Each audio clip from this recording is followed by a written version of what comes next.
Good morning, everybody. Thank you very much for coming for this press briefing at the Embassy of Sudan.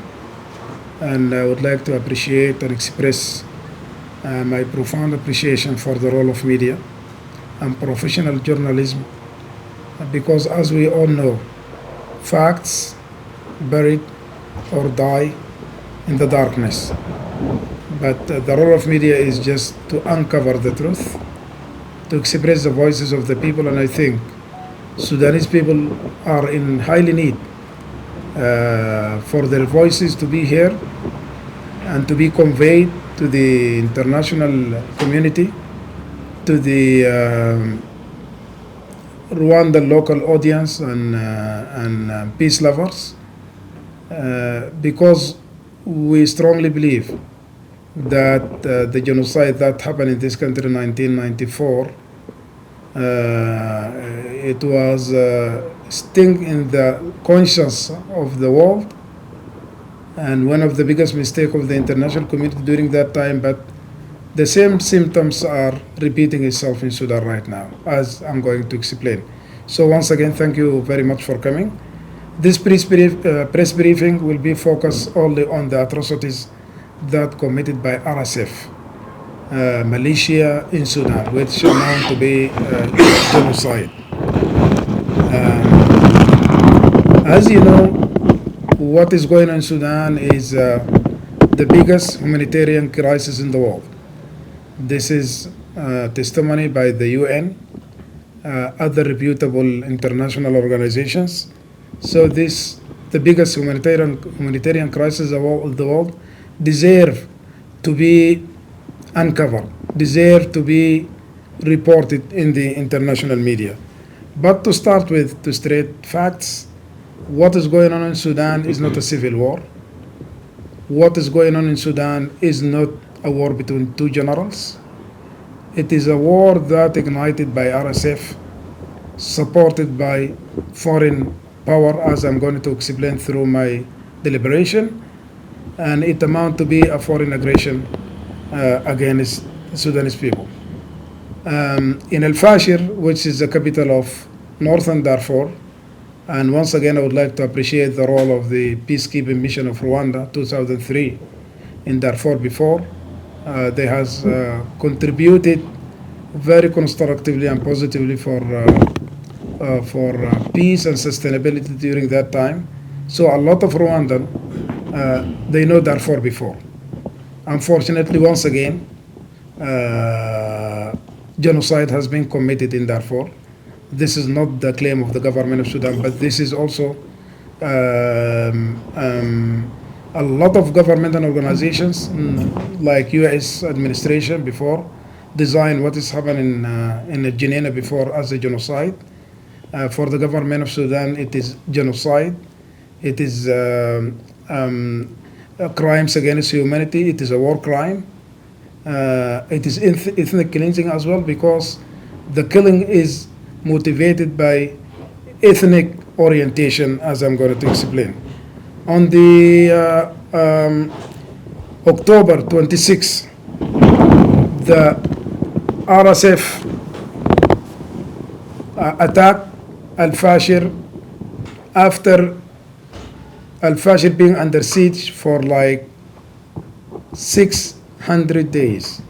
600 days Al-Fashir under the siege. No single item of food was allowed to go into Al-Fashir. That means they are using hunger as a weapon of war. They are using rape as a weapon of war. And this also manifestation of systematic and systemic destruction of the whole country. What happened in Al-Fashir has been committed before in Khartoum, in Omdurman, in Al-Hilaliya, different cities in Wad Madani, in Sinnar. So we have recorded 102 massacres by the same amount that has been committed by RSF in different parts of the Sudan. But what happened in Al-Fashir is quite different. that because it was ethnically motivated. They are killing by identity, what means all African tribes that existing in Darfur was targeted because they do believe on the ideology of Arab superiority on that regard. And they call them slave. When I'm going to play the videos, you're going to see how they kill the people over there. This is a grave atrocities that committed by RSF. And it is not RSF alone. It is a foreign power that is supporting RSF, supplying arms, supplying weapons, and providing very sophisticated arms that unmatched for a lot of African armies in Africa, as I'm going to explain. Al-Fashir had been attacked 276 times in 600 days. 276 times, 200 days. The starvation scale reached a limit that people start to eat the grass on the ground, animal food. There is a total siege, and regardless of the UN Security Council resolution to break the siege, unfortunately, RSF did not comply because they don't give any regard to the international community resolution or UN security resolution. Second, also because they are using starvation as a weapon of war, as they are using rape as a weapon of war. Third, they didn't allow any humanitarian delivery to reach the people, the needy people in Al-Fashir, regardless of the calls and appeal from the UN and international community over there. Imagine in 25 days, this is a foreign component that I'm going to talk because RSF, they're not working alone. They have a network of supporters in the region that they're doing this. And it is no longer secret that UAE is a main provider of money, war, political support, and weapons for RSF. In 25 days from September to October, we have recorded 52 military cargo flights using 474 Boeing cargo, Illusion, big planes, 72 different flights coming from UAE, coming from Bosaso and Somaliland, coming from Kufra, from Libya. And this is the biggest military campaign we had ever seen in the last decade. And not in Sudan, but I think in whole Africa. Very sophisticated weapon, just like strategic drones that has the capacity to fly 32 hours continuously, and the range it reached 1,700 kilometers. So, and this is unmatched before because non-state actors, they are not used to use sophisticated weapons and strategic drones like this. According to the Wall Street journals, in the last 5 days published a very important report. I wish you have time to access it and at the website. Documented the source of weapon that has been handed to the RSF. They found weapons that manufactured by France, UK, and even some American items and weapons that have been found in Darfur. That not a direct sale, but it has been sold and purchased by UAE army, and after that smuggled through different countries, neighboring countries to RSF. They are using new tanks, the strongest jammers and air defense system have been found in Darfur. Most of the African armies, regular army, cannot obtain this. They don't have this kind of weapons, but right now has been used by RSF. More than that, we have RSF has 27 different nationalities of mercenaries fighting with RSF. 17. 17 nationalities that they are fighting with the RSF. Imagine from Colombia. I know in this country in Eastern DRC, they were Romanian, some European before, and the government of Rwanda protested against that. In Sudan right now we have mercenaries from Colombia, from Ukraine, from neighboring countries, from Ethiopia, South Sudan, and other neighboring countries. But 17 mercenaries, is more than 10,000 of them that are fighting in Darfur. So this will give you a perspective how aggressive this campaign and this genocide has been committed. Is not just RSF, but mercenaries, foreign power that they are supporting this. On the 26th of October, when RSF attacked Al-Fashir, at the same time, they attacked Kordofan as well, where they killed like 300 people over there. In Al-Fashir alone, in 24 hours, they killed 3,000 people. 24 hours, 3,000 people killed, including patients in the hospital. I will show you a video that RSF fighters get into the hospital and kill with live fire 472 people, that patients, and in the bed of the hospitalized at the hospital over there. They tortured children. They tortured elderly people, and they buried people alive. I will show you, you will see it right now in the video, that they buried people alive. They smashed their bone by walking by the car on their bodies before. This kind of brutality is not enough condemned by the international community, as I'm going to explain. In terms of the humanitarian, this genocide, has a negative consequences on the humanitarian, because when they are using hunger as a weapon of war, not allowing any kind of humanitarian delivery, and people dying because of hunger.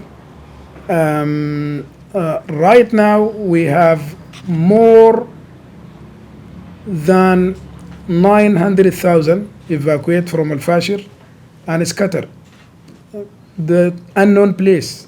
Some of them reach neighboring small villages, but they are not safe. Some of them, they have been bargained by RSF to pay ransom. I know some families, they ask for like 10,000 US dollar just to let them go. They're using ransom, they're using rape as a weapon of war, and hunger as well. So they committed every imaginable crime that you can imagine, that in clear violation of international humanitarian law. All this happened. What is the reaction of the international community? Definitely, we welcome all the condemnation from the international community, namely some countries in like US, UK, France, Germany, Italy, from our African continent organization, AU, Peace and Security Council, Arab League. Most of the countries, definitely, they condemn this. But unfortunately, they are not holding RSF accountable. It's just condemnation. It's just expressing concern. And people of Sudan, they're looking for justice and accountability. Unfortunately, not a single international organization, including UN Security Council, held the RSF accountable for these crimes, unfortunately. So justice is not served. So the people of Sudan, they feel bitter. The victims have been betrayed, as we have seen in this country before. For Sudan, what is the perspective of Sudanese people? Right now, we are welcoming the what we call Quad, which is included U.S., Saudi Arabia, Egypt, and Emirates. They call it Quad for mediation and facilitation for ceasefire. The government of Sudan has a strong reservation about the role of UAE. We totally reject any participation of UAE as a facilitator because they are part of the aggression and they are not neutral. We cannot accept the role as facilitator. So this is our strong reservation about Quad. Quad right now, as a journalist, Musa Dafalla, the senior advisor of the U.S. President for Africa and Middle East. He's handling Sudan right now. We welcome his effort and we welcome effort of U.S. administration, but without full discussion with the government of Sudan, we never accept any kind of way out to this war unless we have been consulted and we give our full consent on this process. Second, we welcome the humanitarian delivery for sure for the needy people without any restriction. RSF was the one that hindered this humanitarian access because for political reason and using food and hunger as a weapon of war. But regardless of that, we are welcoming any effort from the international community regarding humanitarian access.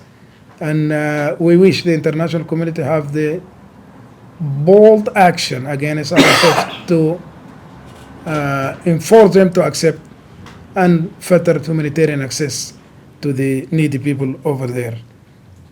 Right now, we have more than 13 million people internally displaced. This is the total population of Rwanda. Imagine the whole Rwandan population right now internally displaced.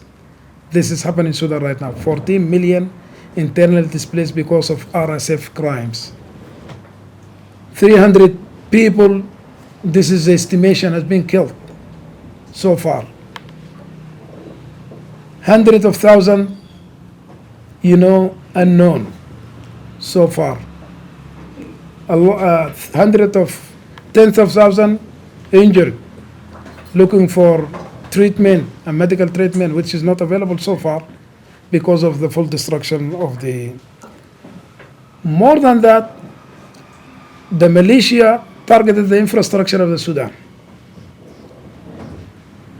In October, between 21st October and 26th of October, the militia targeted one of the biggest hydropower dam in Damazin, which is contributed to 1/3 of our power generation. They targeted this by drones. They targeted Marawi Dam, which is our biggest hydropower dam over there. All the power stations, water supply, hospitals. So this is our criminals. They are not just fighting the army. They are just in full destruction of our infrastructure, and they are adopting what they call a scorched land war strategy. They targeted the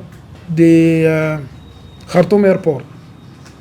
The day that we opened Khartoum airport and we received the first flight from Port Sudan to announce that it's fully operated, they targeted Khartoum airport by 18 drones. 18 drones in one time. They targeted and destroyed the power station of the airport and other technical facilities of the airport, but we are repairing it and it will be operated soon again. Coming back to the effort of the international community, actually, as I have said before, we welcome the international community effort for humanitarian delivery. But the government of Sudan has underline three principles.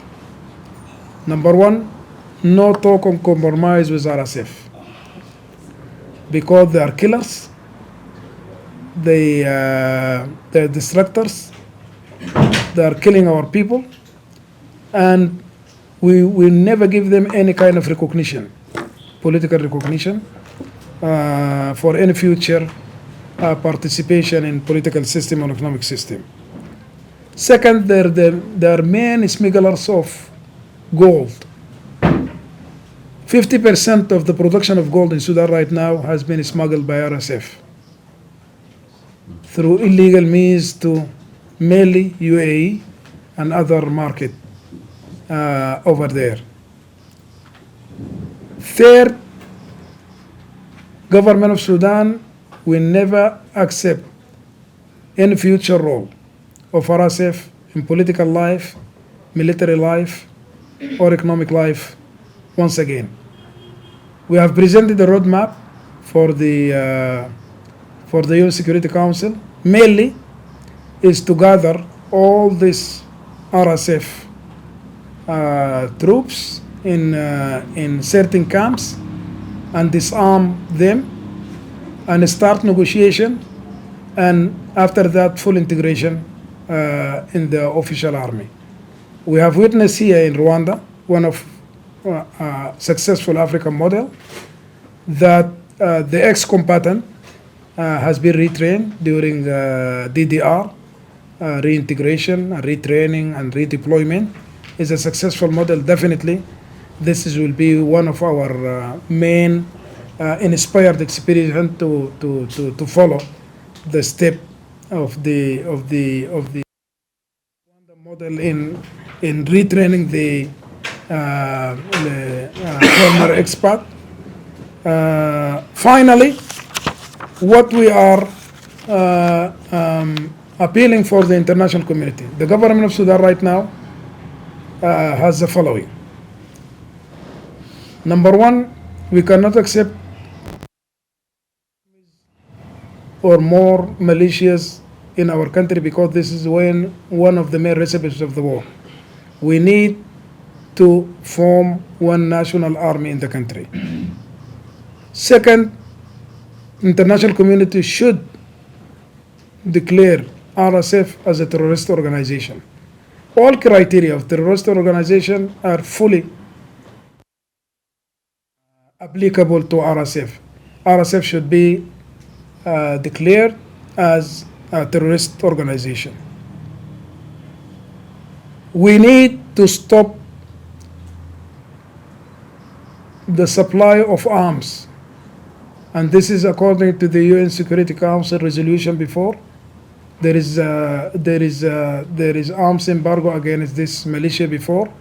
They are under sanction, but unfortunately, they are receiving an arms supply from different corridors, from neighboring countries, and through airplane, from Bosaso, from Kufra, from UAE directly over there. Without stopping this proliferation of arms to the RSF from UAE and others, the destruction, the killing, the genocide will continue for sure.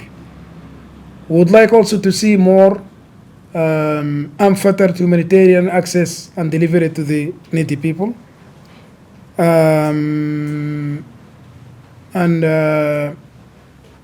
RSF should be held accountable for all crimes that has been committed in Sudan. There is no forgiveness for these crimes.